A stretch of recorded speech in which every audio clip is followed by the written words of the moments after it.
Shalom saudara pendengar saudara rohani yang dikasihi Tuhan Yesus Kristus. Selamat datang di renungan rohani malam hari ini. Selamat malam, saya berdoa agar saudara sehat selalu. Semoga Roh Kudus hadir di tengah kita saat ini.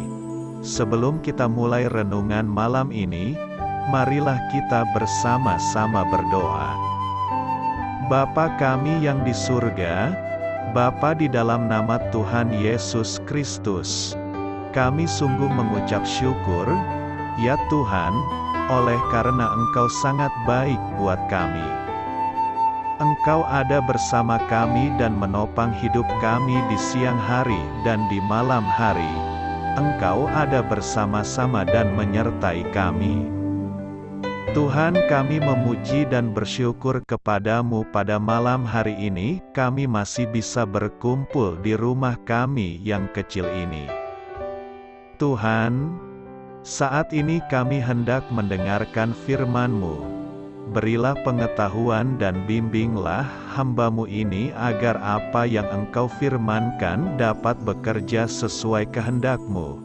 Buat kami jemaat-Mu, bukalah hati dan pikiran kami untuk mendengar dan menerima firman-Mu.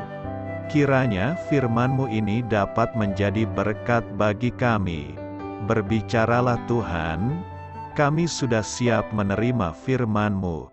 Di dalam nama Tuhan Yesus Kristus kami berdoa dan mengucap syukur. Amin. Sahabat saudara rohani, pembacaan ayat emas Alkitab renungan kita malam hari ini. Nats pilihan kita adalah, janganlah engkau heran, karena aku berkata kepadamu kamu harus dilahirkan kembali. Tertulis dalam kitab Yohanes 3 ayat 7, bacaan kita pada malam ini terambil dari kitab Yohanes 3 ayat 1 sampai dengan ayat 16. Adalah seorang Farisi yang bernama Nikodemus, seorang pemimpin agama Yahudi. Ia datang pada waktu malam kepada Yesus dan berkata, "Rabi, kami tahu bahwa engkau datang sebagai guru yang diutus Allah, sebab tidak ada seorang pun yang dapat mengadakan tanda-tanda yang engkau adakan itu, jika Allah tidak menyertainya."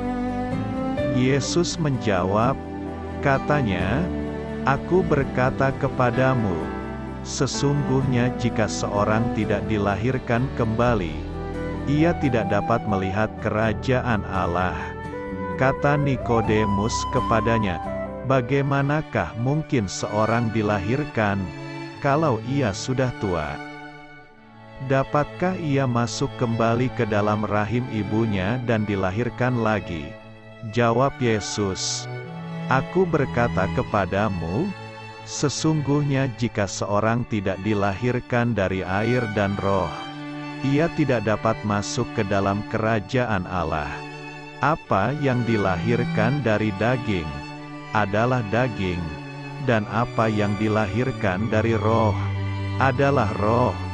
Janganlah engkau heran, karena aku berkata kepadamu, kamu harus dilahirkan kembali.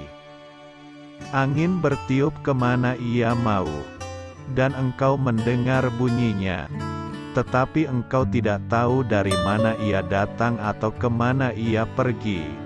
Demikianlah halnya dengan tiap-tiap orang yang lahir dari Roh." Nikodemus menjawab, katanya, "Bagaimanakah mungkin hal itu terjadi?" Jawab Yesus, "Engkau adalah pengajar Israel, dan engkau tidak mengerti hal-hal itu. Aku berkata kepadamu, sesungguhnya kami berkata-kata tentang apa yang kami ketahui dan kami bersaksi tentang apa yang kami lihat, tetapi kamu tidak menerima kesaksian kami. Kamu tidak percaya, waktu aku berkata-kata dengan kamu tentang hal-hal duniawi. Bagaimana kamu akan percaya kalau aku berkata-kata dengan kamu tentang hal-hal sorgawi. Tidak ada seorang pun yang telah naik ke sorga, selain daripada Dia yang telah turun dari sorga, yaitu Anak Manusia.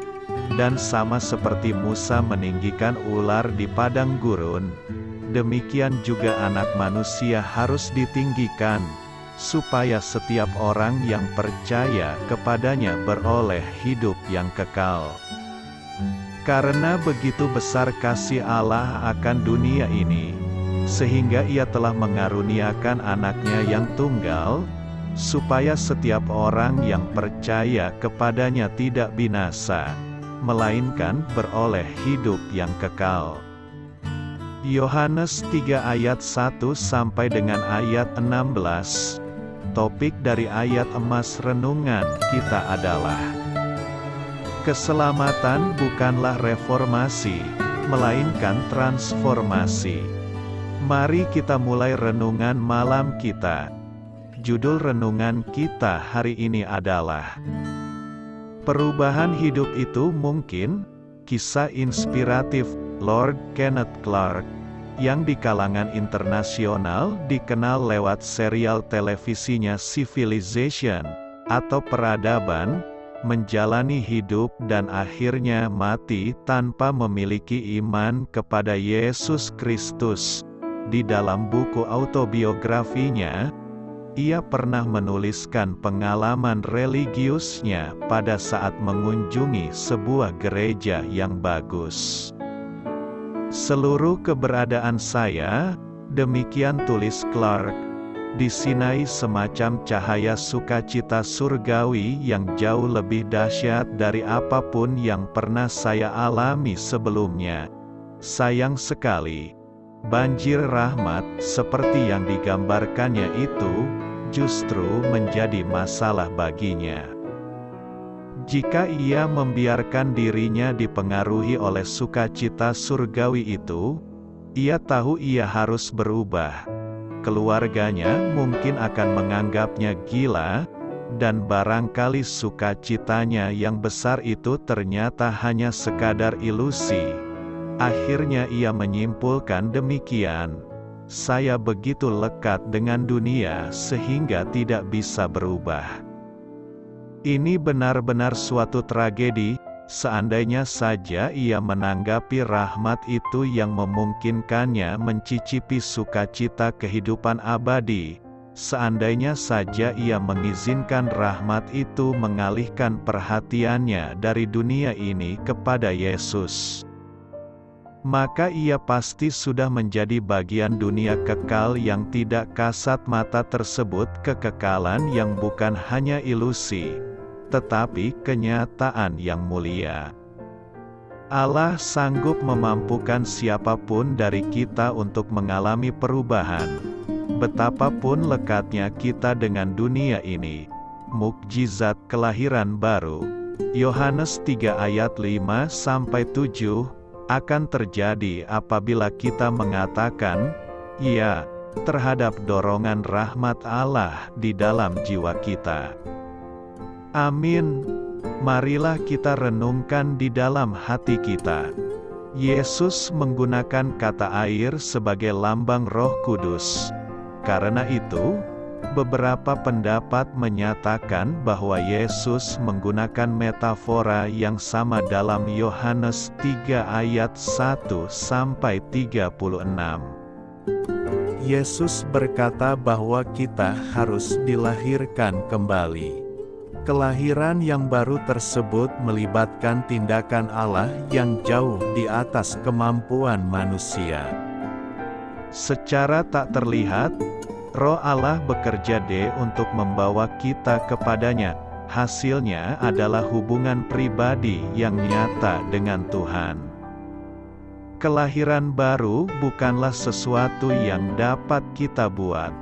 Kelahiran baru bukanlah menerima visi yang transenden, atau memulai hidup yang baru, ataupun memperoleh perasaan religius yang aneh.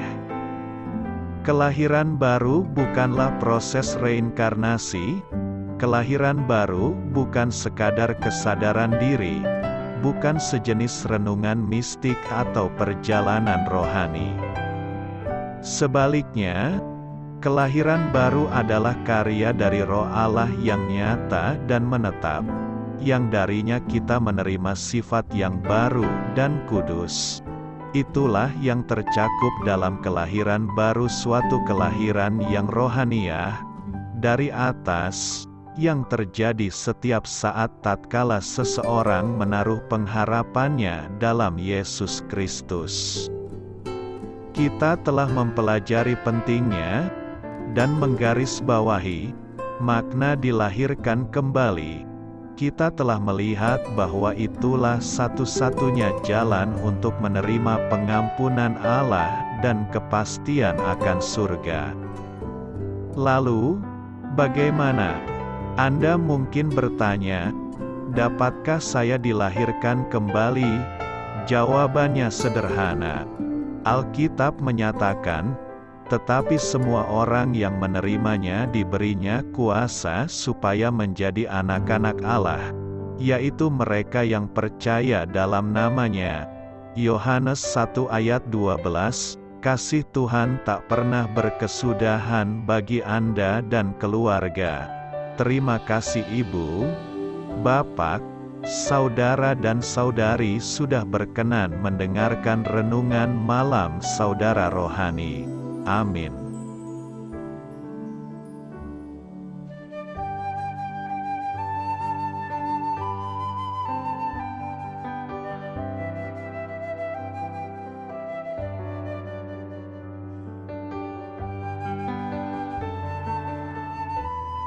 Marilah kita renungkan, sahabat saudara rohani, demikianlah renungan firman Tuhan malam hari ini. Semoga menjadi berkat di dalam hidup kita dan menjadikan kita pribadi yang lebih baik. Sebelum kita beristirahat pada malam hari ini, marilah kita berdoa. Bapa kami yang di surga, Bapa di dalam nama Tuhan Yesus Kristus, kami sungguh mengucap syukur, ya Tuhan, oleh karena Engkau sangat baik buat kami. Engkau ada bersama kami dan menopang hidup kami di siang hari dan di malam hari. Engkau ada bersama-sama dan menyertai kami, ya Tuhan Yesus. Kami mengucap syukur untuk firman-Mu, ya Tuhan, yang memberikan kami kekuatan dan menyadarkan kami bahwa kami tidak perlu takut dengan gelap dan malam. Sebab Tuhan, Engkau ada bersama kami. Engkau melindungi kami dan menjadi perisai bagi kami hamba-Mu berdoa saat ini. Tuhan, untuk setiap pendengar renungan ini yang mengalami ketakutan, kecemasan, kegelisahan, pada situasi gelap dan malam hari di dalam nama Tuhan Yesus Kristus. Kuasa Tuhan melepaskan mereka dari segala ikatan roh-roh ketakutan yang mengikat mereka saat ini. Tuhan melepaskan setiap anak-anak-Mu dari segala rasa takut dan kecemasan. Di dalam nama Tuhan Yesus segala kuasa-kuasa roh jahat, kuasa setan iblis yang mengganggu anak-anak-Mu, ya Tuhan, tolong hancurkan dan halaukan dengan kuasa-Mu. Dalam nama Tuhan Yesus Kristus, berkati setiap kami anak-anak-Mu, ya Tuhan, dan lindungilah kami. Kami aman di dalam Engkau. Ya Tuhan, penuhilah setiap hati kami dengan keberanian, damai sejahtera, dan sukacita serta ketenangan yang dari Tuhan. Berkati kami di malam hari ini, saat kami tidur dan beristirahat. Kuasa-Mu, ya Tuhan, menaungi setiap kami, memberkati dan melindungi kami. Bangunkanlah kami kembali besok pagi dengan kekuatan yang baru. Tubuh yang sehat diberkati Tuhan dan berkat-berkat yang baru, Tuhan sediakan bagi kami. Terima kasih, ya Tuhan, kami sungguh mengucap syukur untuk firman-Mu yang menguatkan kami. Dalam nama Tuhan Yesus Kristus Juru Selamat kami, Bapa kami yang baik, kami mengucap syukur dan berdoa haleluya. Amin. Biarlah firman Tuhan menjadi pengingat untuk kita semua, bahwa tuntunan dari Roh Kudus akan selalu memberi jalan keluar bagi setiap permasalahan hidup kita, dan memberi kedamaian di hati kita. Amin. Sampai jumpa di renungan malam saudara rohani berikutnya.